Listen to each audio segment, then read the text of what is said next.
Hello everyone, welcome back to technical classes. मैं आप लोग के लिए बीसीसीएलई से रिगार्डिंग बहुत ही इंपॉर्टेंट टॉपिक है जिसका नाम है वेक्टर कैलकुलस, उसको लेकर आया हूँ। वेक्टर कैलकुलस क्या होता है और वेक्टर कैलकुलस से किस प्रकार से क्वेश्चन पूछे जाते हैं, कितने क्वेश्चन पूछे जाते हैं, और यह टॉपिक आसान है या थोड़ा डिफ़िकल्ट है, इसके बारे में भी हम लोग चर्चा करेंगे।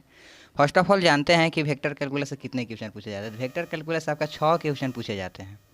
वेक्टर कैलकुलस से 6 क्वेश्चन पूछे जाते हैं, जिसमें से 3 क्वेश्चन तो आपके ग्रेडियंट, डाइवर्जेंट और कर्ल या डायरेक्शन डेरिवेटिव कह दीजिए उसको, या आप उसको कहिए आप पोजीशन वेक्टर। मतलब कि इस इतने टॉपिक से ना 3 क्वेश्चन पूछे जाते हैं। और 3 क्वेश्चन जो होता है इसका थ्योरम आता है इंटीग्रल थ्योरम। इंटीग्रल थ्योरम में आता है ग्रीन थ्योरम, स्टोक्स थ्योरम और गॉस थ्योरम। इससे 3 क्वेश्चन पूछे जाते हैं। यह हमारा मैथ का दूसरा का सीरीज है। यह भी कुछ लंबा ही चलने वाला है क्योंकि इससे 6 क्वेश्चन पूछे जाते हैं और बहुत ही बेसिक से हम लोग इसे समझेंगे। और यह कोई भारी टॉपिक नहीं है, बहुत ही आसान टॉपिक है। आपके पास थोड़ा बहुत अगर वेक्टर का नॉलेज है तो आप आसानी से इसमें से 3 से 4 क्वेश्चन तो बना ही लीजिएगा। तो बात कर लेते हैं। इससे पिछले टॉपिक में हम लोग 2 टॉपिक को छोड़ दिए हैं, जिसमें से नाम है आपका वेक्टर, मतलब कि आइगन फैक्टर और मतलब कि रैंक। ये 2 टॉपिक बहुत एडवांस टॉपिक है, इसमें काफ़ी समय लगता है और इसमें से क्वेश्चन बहुत ही न के बराबर देखा गया कि आपके एग्जाम में पूछा जाता है। इसीलिए हम उस टॉपिक को क्लियर नहीं कर पाए हैं। अगर आपको लगता है कि इस टॉपिक को पढ़ाना चाहिए तो आप हमको कमेंट सेक्शन में ज़रूर बताइएगा। अब जानते हैं कि वेक्टर होता क्या है।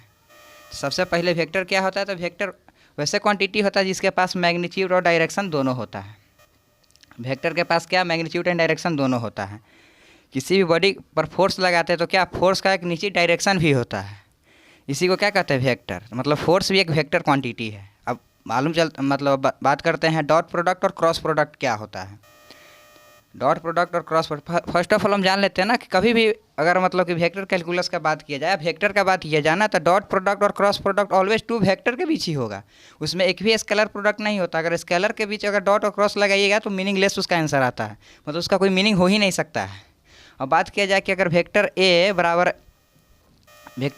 हो जाएगा a1i plus a2j plus a3 के, और बी इक्वल टू हो जाएगा b1i plus b2j plus b3 के, तो इसका अगर डॉट प्रोडक्ट कीजिएगा a डॉट बी बराबर क्या हो जाता है, a डॉट बी बराबर b डॉट ए।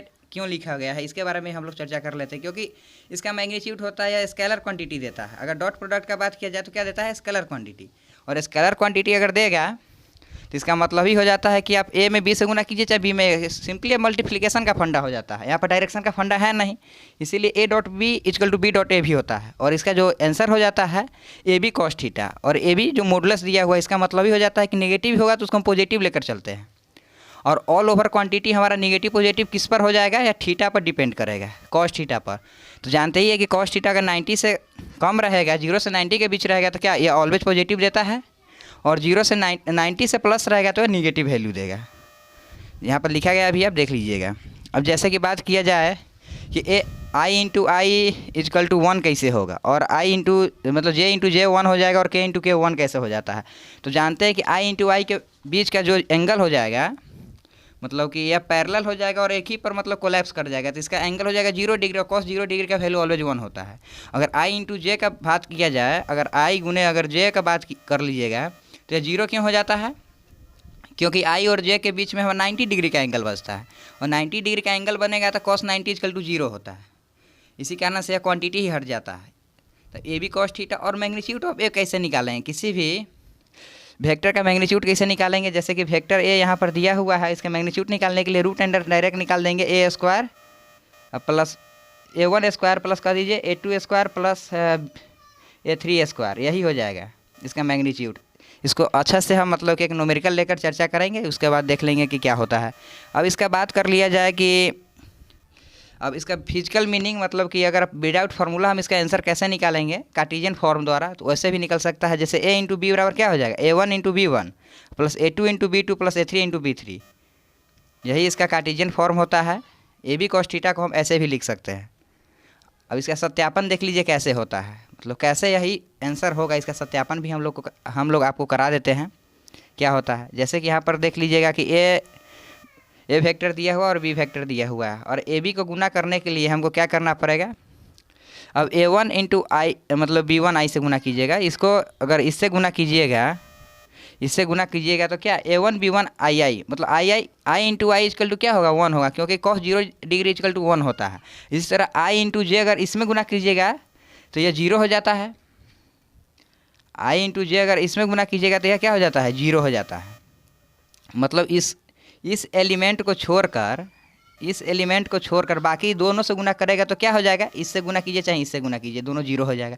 इसी तरह अगर A2J का बात करें, जे एलिमेंट को छोड़कर बाकी दोनों से गुना कीजिएगा तो 0 हो जाएगा। तो इसी तरह यहाँ पर लिखा गया है A1 into B1 I into I plus A1 into B2 J into J, मतलब कि ये 0 हो जाएगा। फिर तीसरा अगर गुना कीजिएगा A1 into B3 I into के, ये भी क्या हो जाने वाला है 0 हो जाने वाला है। इस चीज़ को आप समझ पाए होइएगा। इसी तरह से ना इसका आंसर A1B1 प्लस A2B2 और A3B3 हो जाता है। अब केस 1 अगर फाइंड, जैसे कि लिखा हुआ है find the angle between the two vector, कभी भी अगर एंगल किसी भी वेक्टर के बीच का एंगल निकालना हो ना तो हम डॉट प्रोडक्ट लेते हैं, क्रॉस प्रोडक्ट नहीं लेते, क्योंकि क्रॉस प्रोडक्ट में ना उसका डायरेक्शन आ जाता है, फिर आप डायरेक्शन निकाल लिएगा, फिर थोड़ा लेंदी चला जाएगा। उससे बढ़िया है कि आप डॉट प्रोडक्ट निकालिए और उसका आराम से आप कॉस थीटा का वैल्यू निकाल कर आप क्या कर सकते हैं, उसका एंगल निकाल सकते हैं। जैसे कि यहाँ पर अगर A into B A dot B equal to क्या है AB कॉस थीटा हो जाता है। इससे कॉस थीटा बराबर क्या हो जाएगा, सिंपल मल्टीप्लिकेशन से आप देख लीजिएगा। इसी तरह कॉस मतलब थीटा इक्वल टू क्या हो जाएगा, cos inverse A dot B, A का मैग्नीट्यूड और बी का मैग्नीट्यूड। तो इसी तरह से आप थीटा का वैल्यू आप यहाँ पर निकाल सकते हैं, एंगल बिटवीन टू वेक्टर आप निकाल सकते हैं। अब इसी को मतलब कि हम कार्टेशियन फॉर्म में देखा जाता है। कार्टेशियन फॉर्म में कैसे लिखेंगे, एक वेक्टर का अगर मैग्नीट्यूड देखें तो A1 square plus A2 square plus A3 square हो जाएगा।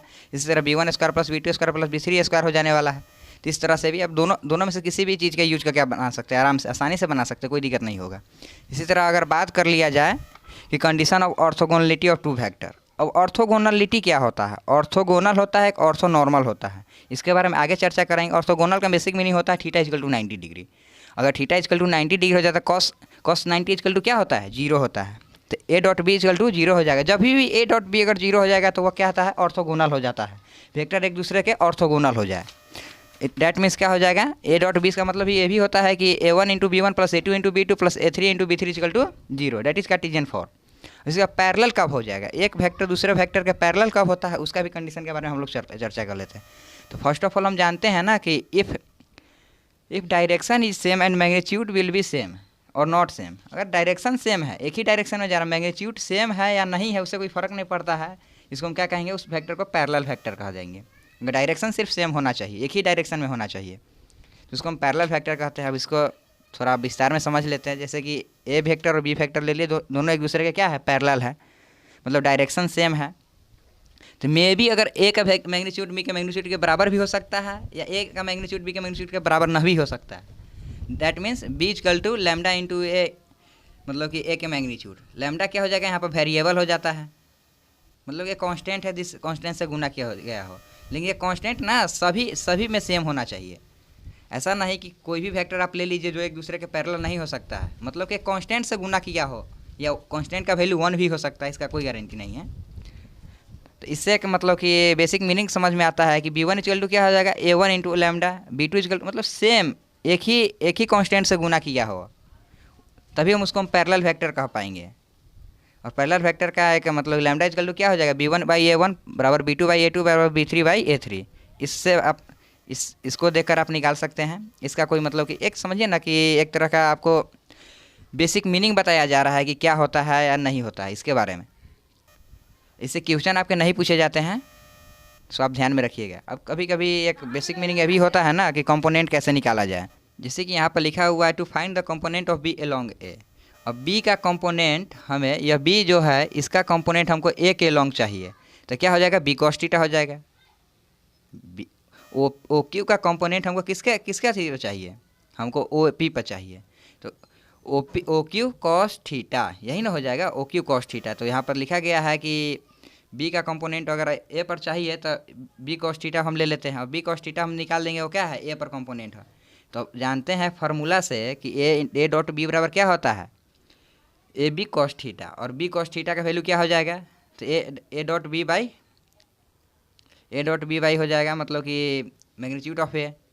इसी तरह से इसको आप जान पाए होइएगा कि क्या होता है। अगर किसी के लॉन्ग कहा जाए निकालने के लिए तो कैसे cos थीटा का प्रयोग करके हम निकाल सकते हैं। अब चलते हैं सेकेंड पार्ट इसका बनाएंगे क्योंकि वीडियो बहुत ज़्यादा लंबा हो जाएगा।